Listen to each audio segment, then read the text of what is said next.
Ku yi maza ku danna subscribe sannan kuma ku danna alamar ƙararrawa domin samun shirye-shiryenmu da zarar mun ɗora. Mun gode da wannan ziyara. Assalamu alaikum jama'a. Yau na tashi daga bacci yanzu, raina a ɓace wallahi. Kamar yadda kuka sani an saki bidiyon Maryam Tsirara. To yanzu za mu fito za mu fayyace muku gabaki ɗaya abin da yake faruwa tun daga farko har ƙarshe. An zo an saki bidiyo a Twitter. Bidiyo ya yi yawo sosai. Kun san ba da mu ɗora muku bidiyon a YouTube saboda bidiyo ne na tsirki kuma bai kamata a ce mu ɗora shi a channel ɗin mai alfarma kuma mai albarka ba, saboda gaskiya mu ji haƙƙin mutane muka ɗora shi. Shi sa kuma bidiyo ya yawo a Twitter da Instagram sosai, kuma a wasu channel ɗin ma ku gani, amma ni ban ɗora a channel ita bane ba.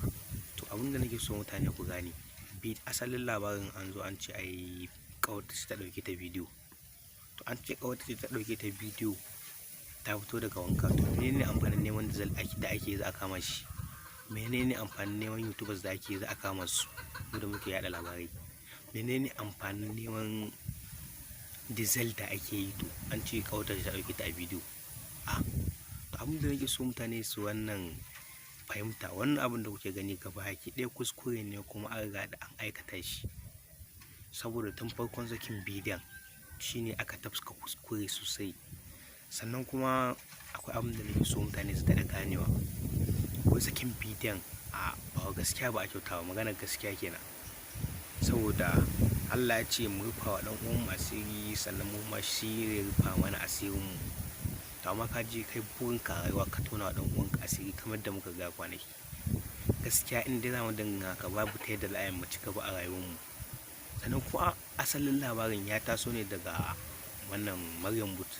An yi mata magana a Twitter, aka ce to ta saki ta tura musu da 500,000.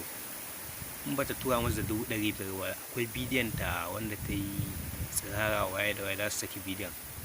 To ita kuma Maryam ban san da yadda suka yi ba, ta zo ba ta tura musu bidiyon ba, suka zo ta saki bidiyon nan tsirara, aka saki bidiyon nan tsirara. Ina tunanin kuɗin ne wata tura musu shi suka saki bidiyon. To abin da nake so kuma mutane su taɗa ganewa shine, yanzu wannan wane ne wanda ya ce ta tura 500,000 ɗin? To ko da suke bidiyon, to mutane ko suna cewa diesel ne, kamar da diesel ya yi posting a Instagram account ɗinsa yana cewa shi ba shi yayi bane mai buga gashi nan dai yana tafi maganar sa dai yana dan yin dai yaki da haka. Kuma an ci ƙawarta ce ta ɗauki bidiyon. To menene amfanin neman diesel da ake raka mashi? Menene amfanin neman mu youtubers da muke yada labarai? Menene amfanin neman mace za a kama mu? Na farko dai ba mu ɗora bidiyon nan a wannan channel ɗin ba, ko dai mun faɗa muku labarai ne akan abin da yake faruwa a social media, saboda mu social media ne. To wani abin da yake faruwa za mu yi ƙoƙarin, kenan ma gidan rediyo ma za a iya kama su kenan da sun faɗi wani labarin, za a iya kama gidan rediyo ma kenan. A wannan ai shirme ne, wallahi wannan shirme ne babba, kuma an taɓa kuskure ne tun farko, sai dai Allah ya gyara kawai. Ubangiji Allah ya shirya kawai, shine abin da ya kamata a faɗa. Sannan kuma Maryam mun ma muna da masu baki haƙuri dai, muna sa baki dai, Allah ya baki haƙuri dai, ake yafe wannan ƙazafi da kuma. To shi kuma diesel, menene amfanin zuwa ka ɗauki wannan bidiyon ka sake shi? Kai diesel baka da wani buri sai na ka tona wa ɗan uwanka asiri ne a duniya? Baka da wani buri sai ka tona wa ɗan uwanka asiri? Haba da Allah, gaskiya wannan bai kamata ba. Yanzu sun kun ga za a dinga jawo mana mu zagi, za a dinga da jawo mana zagi mu ɗan wasan Hausa, a dinga zagin mu ana tsine mana ana cewa halin da yake. Kaga wannan bai kamata ba wallahi, saboda ku sani ba wai in za a yi abu kada haske a yi jama'u, saboda ba a yin jama'u akan abu.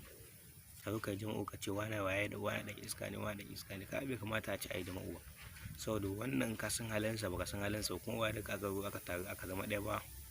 Kuma yawanci yan fim ba wai yan iska bane, kawai dai mutanen ne dai an ga an haska wannan a fim, wannan an haska shi ko sai su kalta nan a yan iska ne, kuma yan fim ba yan iska bane ba. Abin da muke so mutane da Allah mu daɗa ganewa kenan, ko ya fale ƙulƙarin aure su mu dinga faɗa alkhairi ko kuma mu shigo mu dai muku laifi sai ku yafe mana. Yawwa, daga nan ne muka kawo ƙarshen wannan shiri daga wannan gidan talabijin mai albarka na Comedy Zone 24. Mun gode, ku danna subscribe. Ku yi maza ku danna subscribe sannan kuma ku danna alamar ƙararrawa domin samun shirye-shiryenmu da zarar mun ɗora. Mun gode da wannan ziyara.